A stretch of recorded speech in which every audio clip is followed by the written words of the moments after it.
بسم اللہ الرحمن الرحیم۔ ناک ٹل جانے کے لیے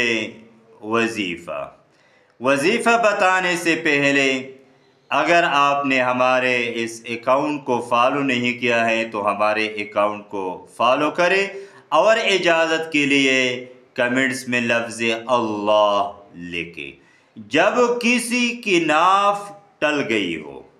اس آیت کو لکھ کر آپ ناف پر باندھے، انشاءاللہ ضرور فائدہ ہو جائے گا۔ وہ آیت سورۃ البقرہ آیت نمبر 178 ہے۔ بسم اللہ الرحمن الرحیم۔ ذالک تخفیف من ربکم ورحمہ